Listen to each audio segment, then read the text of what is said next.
बिस्मिल्लाहिर्रहमानिर्रहीम। अस्सलाम वालेकुम। कैसे हैं आप सब? उम्मीद करती हूँ आप सब लोग खैरियत से होंगे।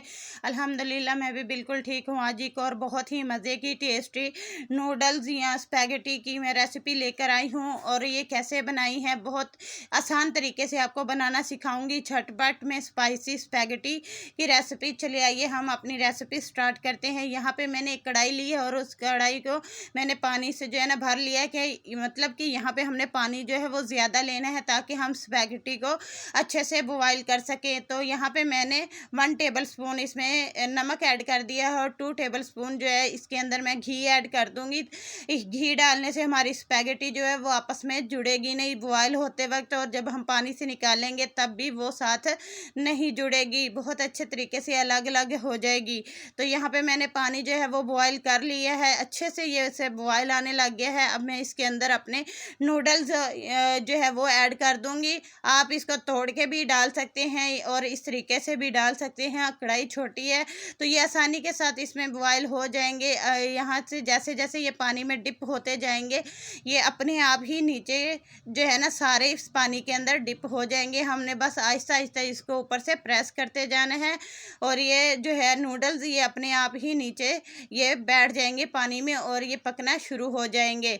तो हमने इसको तकरीबन 7 से 8 मिनट इनको पकाना है, इससे ज़्यादा हम इनको नहीं करेंगे बॉयल। सिर्फ 7 से 8 मिनट पका लेंगे और यहाँ पे 7-8 मिनट के बाद देखें हमारे नूडल्स जो हैं ये बन के रेडी हो चुके हैं। तो ये मैंने चेक किया, अभी देखें बहुत अच्छे से हमारे नूडल्स जो है वो गल चुके हैं। तो अब इनका जो पानी है वो मैं निकाल लूँगी, अच्छे से इनको ठंडा होने के लिए रख देंगे। तब तक हम अपनी दोबारा जो है दूसरी चीज़ों के तैयारी कर लेंगे। तो यहाँ पे मैंने वही कढ़ाई जो है खाली कर ली है, उसके अंदर मैं 2 टेबलस्पून जो है ना घी के ऐड कर दूँगी। तो अगर देसी घी होता तो और ज़्यादा मज़ा आना था, बहुत अच्छा फ्लेवर आना था, बट वो नहीं था तो इसलिए ये मैंने डाल्डा घी जो है ये लिया है, इसमें डाल दिया। अब इसको मैं हल्का सा गरम कर लूँगी। गरम करने के बाद इसके अंदर जो है ना मैं चिकन ऐड कर दूँगी।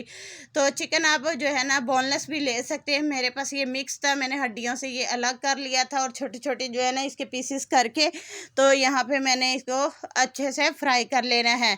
चिकन को हमने खाली घी के अंदर बहुत अच्छे तरीके से फ्राई करना है, इसका कलर जो है चेंज होने तक। जैसे ही ये कलर चेंज करेगा तो फिर इसके अंदर मैं क्या यूज़ करूँगी वो भी आप लोग के साथ शेयर करूँगी। आप सबसे रिक्वेस्ट है वीडियो को फुल वॉच ज़रूर कीजिएगा। तो चिकन जो है देखे कलर अपना चेंज कर रहा है, तो जैसे ही ये कलर चेंज हो जाएगा फिर इसके अंदर जो है मैं अदरक और लहसुन का पेस्ट डाल दूँगी। तो ये अदरक और लहसुन का पेस्ट जो है वो मैंने ऐड कर दिया। अब इसको अच्छे से जो है ना हमने इसके अंदर मिक्स कर लेना है और इसकी अच्छे से बुनाई कर लेनी है। जो है चिकन और अदरक लहसुन का पेस्ट जो है इनका हमने कलर चेंज करना है, तकरीबन इसका गोल्डन कलर आ जाए तब तक हमने इसको अच्छे से फ्राई कर लेना है ताकि इसका कच्चापन भी दूर हो जाएगा और अदरक और लहसुन का जो है जायका वो चिकन के अंदर भी अच्छे से रच बच जाएगा। तो इतना हमने इसको अच्छे से फ्राई कर लेना है और मीडियम फ्लेम पे। तो चिकन का जैसे ही कलर ये देखें यहाँ पे चेंज हो गया है, अदरक और लहसुन का पेस्ट जो है वो भी ब्राउन हो गया है और चिकन भी। अब इसके अंदर वेजिटेबल डालूँगी मैं, जो मैंने ली गाजर और शिमला मिर्च। आप चाहे तो कोई भी वेजिटेबल आप अपनी पसंद के इसमें यूज़ कर सकते हैं। मैंने सिर्फ ये 2 लिए हैं, आप चाहो तो इसके अंदर मटर भी डाल सकते हैं, आलू भी डाल सकते हैं। जो बच्चों को अच्छा लगता है ज़्यादा खाना वेजिटेबल, आप वो वेजिटेबल भी इसमें यूज़ कर सकते हैं। तो इसको अब मैं अच्छे से मिक्स कर दूंगी। जैसे ही 1 से 2 मिनट इसको मैंने भून लेना है अच्छे से ताकि इनका सारा मसाला जो है सब्जियों के अंदर भी रच बच जाए। तो अब इसके अंदर जो है मैं 2 टेबलस्पून जो है सिरका ऐड कर दूंगी। सिरका सिर्फ इसके अंदर हम 2 टेबलस्पून ही ऐड करेंगे, इससे ज़्यादा नहीं जाएगा। अब इसको अच्छे से जो है ना मिक्स कर देंगे। मिक्स करने के बाद फिर जो है ना इसके ऊपर हम ढक्कन लगा के इसको जो सब्जियां वेजिटेबल और चिकन हमारा गलने तक इसको पका लेंगे ताकि चिकन भी हमारा अच्छे से डन हो जाए और जो हमारी सब्जियां हैं वो भी बहुत अच्छे तरीके से सॉफ्ट हो जाएंगी। इतना हमने इसको पका लेना है। तकरीबन 5 से 8 मिनट जो है ना हमने इसको ढक्कन दे के इसको पकने के लिए छोड़ देना है। तो जैसे ही हमारी सब्जियां सॉफ्ट होंगी फिर मैं आपको दिखाती हूँ। तो ये देखिए 7 में 8 मिनट के बाद जो है ना हमारी सब्ज़ियां जो है माशाल्लाह माशाल्लाह बहुत अच्छे से सॉफ्ट हो गई हैं। हमारे चिकन भी जो है बहुत अच्छे से गल चुका है। तो अब इसके अंदर और मैं क्या यूज़ करूँगी, चले आइए वो भी मैं बताती हूँ। अब इसके अंदर जो है मैं जो है या डालूँगी सोया सॉस, तकरीबन 4 टेबल स्पून। एक पैकेट के लिए जो है ना मेरे पास स्पैगेटी एक पैकेट है, तो उसके अंदर जो है ना वेजिटेबल आप कम ज़्यादा भी कर सकते हैं। मैंने 2 गाजर लिए थे और 2 ही कैप्सिकम लिया था, और तकरीबन जो है ना मैंने आधा किलो चिकन लिया था। उसके अंदर से हड्डियाँ वगैरह मैंने अलग करके बाकी जो है जितना बचा वो मैंने इसमें ऐड कर दिया। तो इतने से जो है ना मिक्सचर के लिए मैंने 4 टेबल स्पून सोया सॉस डाला और 3 टेबल स्पून जो है ना इसके अंदर मैंने चिली सॉस डाला है।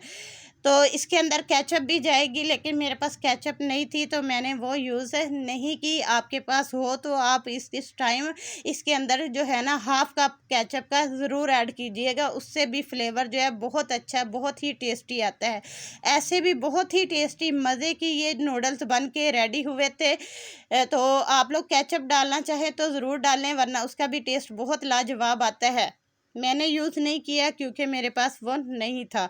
तो अभी इसके अंदर मैं जो है स्पाइसेस ऐड करूँगी। स्पाइसेस कौन से ऐड करने हैं, बस बहुत ही कम स्पाइसेस इसमें जाएंगे, ज़्यादा तो कुछ भी नहीं है। इसके अंदर मैंने 1.5 टीस्पून जो है मैंने काली मिर्च डाल दी है। अब इसके अंदर 1 टीस्पून जो है ना मैं नमक ऐड कर दूंगी, क्योंकि याद रखिए कि नमक जो है हमने स्पैगेटी को बॉयल करते वक्त भी यूज़ किया था, उसमें भी डाला था और इसमें भी डाला है। तो यहाँ पे सब्जियों में आप लोगों ने नमक उसी हिसाब से ही डालना, ताकि बाद में वो ज़्यादा ना हो जाए। तो 1 टीस्पून इसमें मैंने यूज़ किया। अब इसको अच्छे से जो है मैं मिक्स कर लूँगी। तो इसको भी हमने 1 से 2 मिनट जो है ना अच्छे से मिक्स कर लेना है और इसकी भून लेना है, ताकि जो मसाले हमने डाले हैं और नमक डाला वो भी तमाम सब्जियों के अंदर अच्छे से मिक्स हो जाए।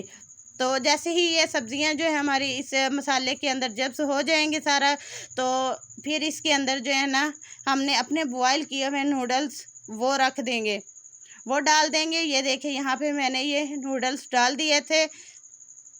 तो अब इसको अच्छे से हमने मिक्स कर लेना है इन सब्जियों के, और ये जो स्पैगेटी है हमने बॉईल की थी इसके अंदर अच्छे से मिक्स कर लेना है। मेरी कढ़ाई छोटी है इसलिए थोड़ा सा मुश्किल होगा मुझे मिक्स करने में। तो ये देखें चम्मच के साथ नहीं होगा तो ये आप स्पून ले लें। तो इसके जो है ना अच्छे से जो है ना इस तरह कर करके इसको अच्छे से इस मसाले के अंदर इस नूडल्स को मिक्स कर देना है। तो जैसे ही ये मिक्स होंगे फिर जो है हम आगे इसके ऊपर मैं 1.5 टीस्पून जो है ना हरा मिर्च, कुटी हुई जो लाल मिर्च होती है वो ऐड कर दूंगी। तो वो ऐड करके अभी इसको अच्छे से मिक्स कर लेंगे। तो ये इसका भी फ्लेवर जो है ना वो बहुत अच्छा आएगा। इस स्टेज पे इसको डालने से बहुत ही मज़े की खुशबू भी आने लगी अभी से ही, और बहुत ही मज़ेदार ये हमारे नूडल्स बन के रेडी हुए थे। तो ऐसे ही सारे अच्छे से मिक्स कर लेने हैं। देखिए कितने लंबे लंबे हैं और ये टूटे भी नहीं हैं, बहुत अच्छे तरीके से ये बॉयल हो गए थे, चिपके भी नहीं है आपस में। तो अब यहाँ पे ये मैं ढक्कन लगा के इसको 5 से 6 मिनट के लिए छोड़ दूँगी। मेरे पास हरा प्याज नहीं था तो उसकी जगह पे मैंने यहाँ पे हरा धनिया डाल दिया था कि ग्रीन लुक देने के लिए। तो आपके पास अगर हरा प्याज हो तो प्लीज़ वो यूज़ ज़रूर कीजिएगा। तो हमारे ये नूडल्स बन के रेडी हो चुके हैं। तो मैं आप लोग को डिश आउट करके दिखाती हूँ। तो ये देखिए जी फाइनल लुक, बहुत ही टेस्टी मज़ेदार से ये स्पैगेटी बन के रेडी हुई। आपको वीडियो पसंद आई है तो लाइक शेयर एंड कमेंट ज़रूर कर दीजिएगा और मुझे दे इजाज़त। अल्लाह हाफिज़।